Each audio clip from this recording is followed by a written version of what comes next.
This episode is going to be about some upcoming changes to the training system. Tell us about yourself and tell me about your career leading up to this posting. Like when you're deployed on a patrol.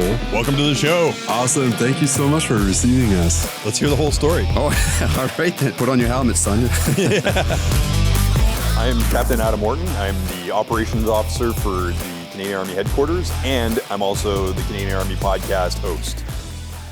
Hi, this is Captain Adam Orton with the Canadian Army podcast. I used to work internet tech support.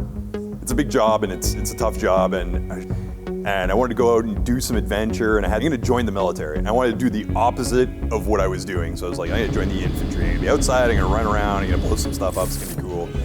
Yeah, that's how I wound up in the Army. As a sergeant, I worked for a little while with the Directorate of Army Public Affairs, and I met some of the key people in there, and they thought I had a face for radio and a good voice, and being bilingual and having done all these things, we should do a podcast, but it never really came together. And then with the pandemic hit, and General Air was like, I want to communicate with people, and the Director of Army Public Affairs was like, well, we've been thinking about doing a podcast, and it just kind of came together that way. I would say the core team is 3 people, and we try and produce something once every 2 weeks. We have to do English and French, so it's like 2 separate podcasts. It's a lot of work. We just kind of set up in conference rooms with soundboards and microphones and a couple of couches, and we talk about stuff. Yeah, so the initial plan was to capture the feeling of a bunch of soldiers going out and having beers and telling their Army stories, talking about being on course and stuff like that. We wanted to talk honestly and openly about our experiences, because troops know when you're just telling them stuff, you know what I mean? And we wanted to try and be a little bit more open and relaxed about our communications.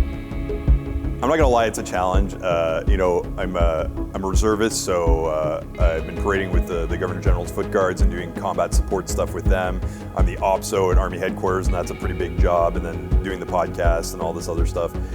I couldn't do the podcast without the support of the team. And if we don't foster that spirit of teamwork, we're going to fail.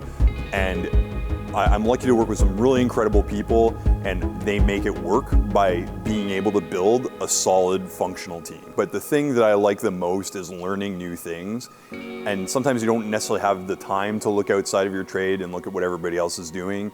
And so the podcast creates a unique opportunity to learn about what other people do. And it's always learning new stuff is what keeps me interested in what's happening.